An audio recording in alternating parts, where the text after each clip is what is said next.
est très important pour le comptable, on l'a si bien dit, d'archiver ses pièces, de connaître comment classer ses pièces. Parce qu'en réalité, il y a même des manuels de procédure qui montrent, des manuels de procédure administrative qui montrent comment classer une pièce comptable, comment classer une pièce. Parce que c'est très important. Certaines entreprises recrutent même les agents spécialement pour l'archivage. Donc, il est très nécessaire pour l'entreprise, pour le comptable, de respecter cette troisième phase. Après la phase de classement, nous avons la phase de synthèse. Que veut dire synthétiser en comptabilité? Synthétiser en comptabilité veut dire tout simplement conclure une activité comptable. Le comptable, durant toute son activité comptable, a passé le temps d'analyser, d'observer, d'enregistrer et de classer. Il faut donc tout simplement que le comptable regroupe tout ce qu'il a traité durant toute la période comptable, ou bien durant tous les exercices comptables. Maintenant, de consigner toute l'information comptable en information financière. Parce que synthétiser, cela veut dire produire les états financiers. Et c'est dans les états financiers qu'on parle de l'information financière. Cela veut dire qu'on parle de l'information comptable à l'information financière. L'information comptable qui se trouvait dans les livres journaux. C'est pourquoi on dit que le livre journal ou bien les livres comptables obligatoires qui sont le journal, le grand livre et la balance, journal, grand livre, balance et livre d'inventaire sont en quelque sorte une synthèse. Mais ça, ce sont des synthèses, ça c'est juste une synthèse embryonnaire. Il faut donc qu'on produise une synthèse de manière générale, ce qui va présenter l'information financière pour la prise de décision de l'entreprise. Alors le comptable sera donc dans l'obligation de produire ce qu'on appelle les états financiers.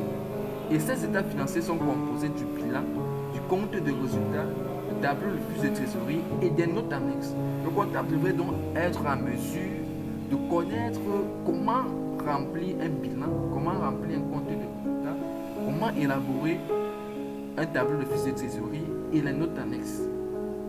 Alors, lorsque le comptable a bien fait sa phase de synthèse, il n'y a pas de souci.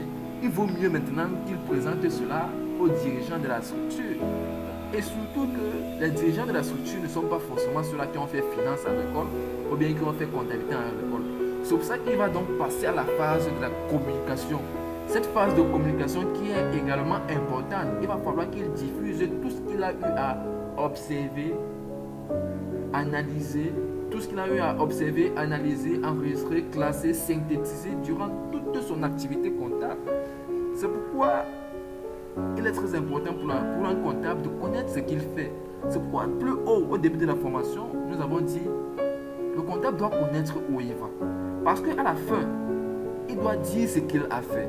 Et c'est dans cette phase de communication que le comptable devrait être en mesure d'expliquer concrètement c'est quoi un bilan. Quelle est la situation financière de l'entreprise à ce moment? Quelle est la situation de la performance de l'entreprise en ce moment dans le compte de résultats? Comment est-ce que l'entreprise a fait pour générer l'argent? Comment est-ce que l'entreprise a fait pour avoir une trésorerie positive? Comment est-ce que l'entreprise a fait pour avoir des tensions de trésorerie sévères? Qu'est-ce qu'il faut faire pour résoudre ce problème? C'est pourquoi dans l'émission du comptable, on a dit qu'il aide à la prise des décisions. Donc cela veut dire que tout comptable doit déjà se mettre en tête que l'action qui est possible, je dois connaître pourquoi je pose cette action. Et je dois me justifier. Il est aussi très important pour le comptable de se justifier. Tu passes achat de marchandises 601 par le 401.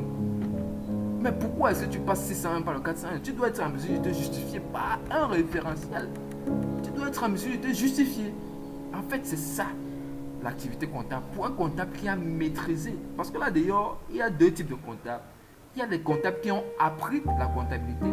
Il y a des comptables qui ont compris la comptabilité. Pour un comptable qui a compris la comptabilité, lui, il n'a pas de souci. Il peut te décortiquer tout ce qu'il a fait dans son activité comptable.